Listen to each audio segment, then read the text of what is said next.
ಇಂದಿನಿಂದ women's premier league season 4 ಆರಂಭ ಆಗ್ತಾ ಇದೆ. ಮೊದಲ ಪಂದ್ಯ ಡಿ.ವೈ. ಪಾಟೀಲ್ ಸ್ಟೇಡಿಯಂನಲ್ಲಿ royal challengers Bengaluru versus Mumbai Indians ಆಡ್ತಾ ಇದ್ದಾರೆ. ನಾನು ಈ ವಿಡಿಯೋದಲ್ಲಿ RCBಯ ಪ್ಲೇಯಿಂಗ್ 11 ಹೇಗಿರುತ್ತೆ, ಸ್ಟ್ರಾಂಗ್ ಆಗಿದೆಯಾ ಇಲ್ಲ ಎಲ್ಲಾದರೂ ಮೈನಸ್ ಇದೆಯಾ ಅನ್ನೋದನ್ನು ಹೇಳ್ತೀನಿ. ಹಾಗೆ ಮುಂಬೈ ಇಂಡಿಯನ್ಸ್ ಯಾವ ಪಾಯಿಂಟ್ ಆಫ್ ವ್ಯೂನಲ್ಲಿ ಸ್ಟ್ರಾಂಗ್ ಇದೆ ಅನ್ನೋದನ್ನು ಕೂಡ ನಾನು ಈ ವಿಡಿಯೋದಲ್ಲಿ ಎಕ್ಸ್ಪ್ಲೇನ್ ಮಾಡ್ತೀನಿ.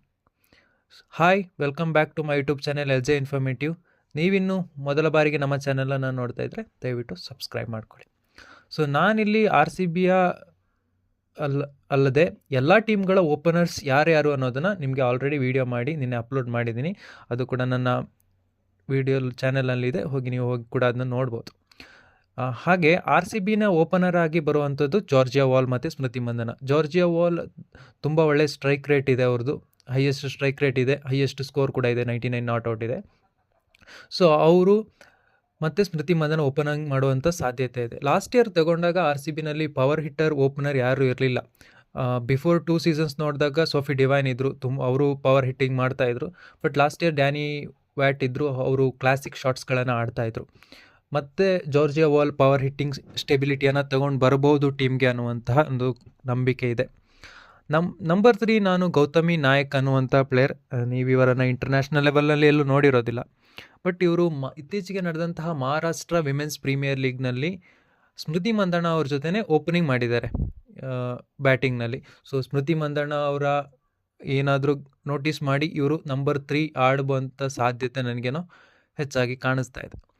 ಆ್ಯಂಡ್ ನಂಬರ್ 4ನಲ್ಲಿ ನಾನು ರಿಚಾ ಘೋಷ್ ಆಡ್ತಾರೆ ಅಂತ ಹೇಳ್ತೀನಿ. ಸೊ ಲಾಸ್ಟ್ ಸೀಸನ್ ಇವರು ನಂಬರ್ 4ನಲ್ಲೇ ಇದ್ದರು. ಬಟ್ ಫಸ್ಟ್ ಸೀಸನ್ 1ನಲ್ಲಿ ಇವರು ನಂಬರ್ 5 ಆಡ್ತಾಯಿದ್ರು, ಸೀಸನ್ 1 ಆ್ಯಂಡ್ ಸೀಸನ್ 2.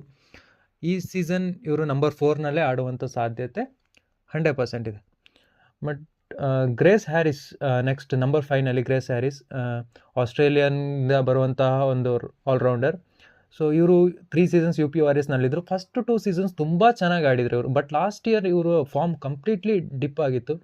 ಮತ್ತು ಇವರು ಕಮ್ಬ್ಯಾಕ್ ಆಸ್ಟ್ರೇಲಿಯಾದಲ್ಲಿ ತುಂಬ ಚೆನ್ನಾಗಿ ಆಡ್ತಾ ಇದ್ದಾರೆ. ಸೊ ಅದರಿಂದ ನಂಬರ್ 5 ಇವರು ಆಡುವಂಥ ಸಾಧ್ಯತೆ ನನ್ನ ಪ್ರಕಾರ ಜಾಸ್ತಿನೇ ಇದೆ. ಆ್ಯಂಡ್ ನಂಬರ್ 6 ಬಂದು ನಡೀನ್ ಡಿ ಕ್ಲರ್ಕ್, ಸೌತ್ ಆಫ್ರಿಕಾದಿಂದ ಬರುವಂಥ ಆಲ್ರೌಂಡರ್, ಮೀಡಿಯಂ ಪೇಸರ್ ಆಲ್ರೌಂಡರ್. ಇವರು ಬ್ಯಾಟಿಂಗ್ ಕೂಡ ಮಾಡ್ತಾರೆ. ಸೊ ಇವರು ರೀಸೆಂಟ್ಲಿ ನಡೆದಂಥ ವರ್ಲ್ಡ್ ಕಪ್ನಲ್ಲಿ 2 ಲೀಗ್ ಮ್ಯಾಚ್ನಲ್ಲಿ India versus South Africa match ನಡೀತಾ ಇತ್ತು.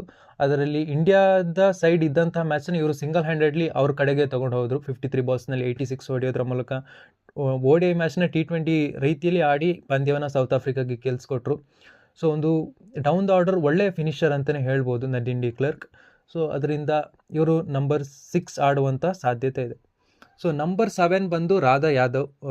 ಇವರು ಲೆಫ್ಟ್ ಆರ್ಮ್ ಸ್ಪಿನ್ ಮಾಡ್ತಾರೆ. ಪ್ರಾಬಬ್ಲಿ ಬ್ಯಾಟಿಂಗ್ ಕೂಡ ಅಷ್ಟಾಗಿ ಮಾಡಲಿಲ್ಲ, ಬಟ್ ಬ್ಯಾಟಿಂಗ್ ಕೆಪಬಿಲಿಟಿ ಇದೆ ಇವರಿಗೆ, ಇಲ್ಲ ಅಂತಲ್ಲ. ಸೊ ಅದರಿಂದ ನಂಬರ್ 7 ಇವರು ಆಡ್ಬೋದು. ನಾನು ನಂಬರ್ 8 ಹೇಮಲತಾ ಆಡುವಂಥ ಸಾಧ್ಯತೆ ಇದೆ. ರೀಸನ್ ಒಂದೇ, ಯಾಕಂದರೆ ಅಲ್ಲಿ ಎಲ್ಲ ಟೀಮ್ಸ್ಗಳಲ್ಲೂ 17-18 ಮೆಂಬರ್ಸ್ ಇರಬೇಕು. ಬಟ್ RCBನಲ್ಲಿ ಬರೀ 16 ಮೆಂಬರ್ಸ್ ಇದ್ದಾರೆ. ಬಟ್ ಬೆಂಚ್ ಪ್ಲೇಯರ್ಸ್ ಕೂಡ ಅಷ್ಟಾಗಿಲ್ಲ. ಆದ್ದರಿಂದ ಹೇಮಲತಾ ಆಡ್ತಾರೆ. ಬಟ್ ಪೂಜಾ ವಸ್ತ್ರಕರ್ಗೆ ಇಂಜುರಿ ಕೂಡ ಆಗಿದೆ. ಸೊ ಅವರಿನ್ನೂ ರಿಕವರ್ ಆಗಲಿಲ್ಲ. ಅವರನ್ನು ಆಕ್ಷನಲ್ಲಿ ಯಾಕೆ ಪೂಜಾ ವಸ್ತ್ರಕರ್ನವ್ರನ್ನ ತಗೊಂಡ್ರು ಅಂತಲೂ ನನಗೆ ಅರ್ಥ ಆಗಲಿಲ್ಲ.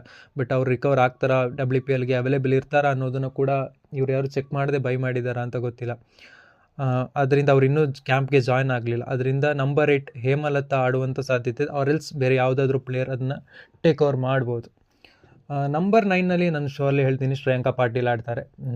ಸ್ಪಿನ್ನರ್, ರೈಟ್ ಆರ್ಮ್ ಸ್ಪಿನ್ನರ್, ಕರ್ನಾಟಕದಿಂದ ಬರುವಂತಹ ಪ್ಲೇಯರ್ ಅಂತ. ಅದು ಬಿಟ್ಟರೆ number 10 Arundhati Reddy. And Arundhati Reddy batting ಕೂಡ ಮಾಡ್ತಾರೆ ಡೌನ್ ದ ಆರ್ಡರ್. ಅಷ್ಟೇನು ಹೊಡೋದಿಲ್ಲ ಅಂದರೂ ತಕ್ಕ ಮಟ್ಟಿಗೆ ಆಡಬೇಕು ಅನ್ನೋಷ್ಟು ಆಡ್ತಾರೆ. ನಂಬರ್ 11 ಲಾರೆನ್ ಬೆಲ್, ಇಂಗ್ಲೆಂಡಿಂದ ಬರುವಂತಹ ಪೇಸರ್. ಸೊ ನನಗೆ ಇದರಲ್ಲಿ ನೋಡಿದಾಗ ಸ್ಟ್ರಾಂಗ್ ಅನಿಸಿದ್ದು ನನಗೆ ಬೌಲಿಂಗ್ ಲೈನಪ್ನಲ್ಲಿ ಶ್ರೇಯಾಂಕಾ ಪಾಟೀಲ್, ಅರುಂಧತಿ ರೆಡ್ಡಿ, ಲಾರೆನ್ ಬೆಲ್ ತುಂಬ ಚೆನ್ನಾಗಿ ಬೌಲಿಂಗ್ ಮಾಡ್ತಾರೆ. ಬೌಲಿಂಗ್ನಲ್ಲಿ ಯಾವುದೇ ಪ್ರಾಬ್ಲಮ್ ನನಗೆ ಕಾಣಿಸ್ತಿಲ್ಲ. ಆ್ಯಂಡ್ ರಾಧಾ ಯಾದವ್ ಕೂಡ ಲೆಫ್ಟ್ ಆರ್ಮ್ ಸ್ಪಿನ್ ಮಾಡ್ತಾರೆ. ಅದು ಬಿಟ್ಟರೆ ಗ್ರೇಸ್ ಹ್ಯಾರಿಸ್ ಸೀಸನ್ 2ನಲ್ಲಿ ಹ್ಯಾಟ್ರಿಕ್ ತೊಗೊಂಡಂತಹ ಒಬ್ಬ ಪ್ಲೇಯರ್. ಕೇವಲ 2 ಜನ ಹ್ಯಾಟ್ರಿಕ್ ತೊಗೊಂಡಿರೋದು, Deepti Sharma and Grace Harris. ಅವರಿಬ್ಬರು ಕೂಡ UPನಲ್ಲೇ ಆಡ್ತಾಯಿದ್ರು. ಬಟ್ ಗ್ರೇಸ್ ಹ್ಯಾರಿಸ್ ಈ ಸೀಸನ್ RCBಗೆ ಆಡ್ತಾ ಇದ್ದಾರೆ. ಸೊ ಪ್ರಾಬಬ್ಲಿ ಗ್ರೇಸ್ ಹ್ಯಾರಿಸ್ ಕೂಡ ಒಂದು 2 ಓವರ್ಸ್ ಬೌಲಿಂಗ್ ಮಾಡ್ಬೋದು. And Nadine de Klerk extremely brilliant bowler, ಅದ್ರ ಬಗ್ಗೆ ಕ್ವೆಶ್ಚನ್ ಇಲ್ಲ. ಸೊ ಆದ್ದರಿಂದ ನನಗೆ ಬೌಲಿಂಗ್ನಲ್ಲಿ ಎಲ್ಲೂ ಪ್ರಾಬ್ಲಮ್ ಕಾಣಿಸ್ತಿಲ್ಲ, ನನಗೆ ಬ್ಯಾಟಿಂಗ್ನಲ್ಲೂ ಕೂಡ ಎಲ್ಲೂ ಪ್ರಾಬ್ಲಮ್ ನನಗೆ ಕಾಣಿಸ್ತಾ ಇಲ್ಲ. ಬಟ್ ನನಗೆ ಡೊಮೆಸ್ಟಿಕ್ ಪ್ಲೇಯರ್ಸ್ ಆಗಿರುವಂತಹ ಹೇಮಲತಾ ಮತ್ತು ಗೌತಮಿ ನಾಯಕ್ ಅವರು ಇಬ್ಬರು ಹೇಗೆ, ಅವರ ಕಾಂಟ್ರಿಬ್ಯೂಷನ್ ಹೇಗಿರುತ್ತೆ ಅನ್ನುವಂಥದ್ದು ಇಂಪಾರ್ಟೆಂಟ್ ಆಗುತ್ತೆ. ಅದರಿಂದ ಅಲ್ಲೊಂದು ನೋಡಬೇಕು. ಆ್ಯಂಡ್ ಈಗ ಮುಂಬೈ ಇಂಡಿಯನ್ಸ್ನ ತಗೊಂಡ್ರೆ, ಮುಂಬೈ ಇಂಡಿಯನ್ಸ್ ಅವರ ಕೋರ್ ಟೀಮ್ನೇ ಉಳಿಸ್ಕೊಂಡಿದ್ರೆ, ಮೆಗಾ ಆಕ್ಷನ್ ಆಗಿದ್ರು ಕೂಡ ಅವರ ಆಕ್ಷನ್ನಲ್ಲಿ ಅವರ ಹಳೆ ಪ್ಲೇಯರ್ಸ್ಗಳನ್ನೇ ಪರ್ಚೇಸ್ ಮಾಡುವ ಮೂಲಕ ಹೋಗಿದ್ದಾರೆ. ಬಟ್ ಅವರಲ್ಲಿ ಕಾಂಬಿನೇಷನ್ ಸೇಮ್ ಇರಿದೆ. ಆದ್ದರಿಂದ ಅವರು ಸ್ಟ್ರಾಂಗ್ ಅನ್ನಿಸ್ಕೊಂಡಿದ್ದು ನನಗೆ ಎಲ್ಲಿ ಅಂದರೆ, ಅಮಿಲಿಯಾ ಕೀರ್, ನಾಟ್ಸಿವರ್ ಬ್ರೆಂಟ್, ಹೇಲಿ ಮ್ಯಾಥ್ಯೂಸ್, 3 ಜನ ಓವರ್ಸೀಸ್ ಪ್ಲೇಯರ್ಸ್, 3 ಜನನೂ ಬೌಲಿಂಗ್ ಮಾಡ್ತಾರೆ ಮತ್ತು 3 ಜನನೂ ಚೆನ್ನಾಗೇ ಬ್ಯಾಟಿಂಗ್ ಮಾಡ್ತಾರೆ. ಸೊ ಅದು ಪ್ರಾಬಬ್ಲಿ ಅವರ ಮೇನ್ ಪ್ಲಸ್ ಪಾಯಿಂಟ್, ಆಯಿತಾ. ಅದು ಬಿಟ್ಟರೆ ಅವರ ಕ್ಯಾಪ್ಟನ್ ಹರ್ಮನ್ ಪ್ರೀತ್ ಕೌರ್ ರಿಕ್ವೈರ್ಮೆಂಟ್ ಇದ್ದರೆ ಅವರು ಕೂಡ ಬೌಲಿಂಗ್ ಮಾಡಿಬಿಡ್ತಾರೆ. ಸೊ ಆದ್ದರಿಂದ ಮುಂಬೈ ಈ ಒಂದು ಪೊಸಿಷನಲ್ಲಿ ಮುಂಬೈ ಸ್ಟ್ರಾಂಗ್ ಇದ್ದಾರೆ. ಅದು ಅಲ್ಲದೆ 2 ಟೈಮ್ಸ್ ಚಾಂಪಿಯನ್ಸ್ ಆಗಿದ್ದಾರೆ. ಸೊ ಪ್ರಾಬಬ್ಲಿ ಅದು ಒಂದು ಪ್ಲಸ್ ಆಗ್ಬೋದು ಮುಂಬೈ ಇಂಡಿಯನ್ಸ್ಗೆ.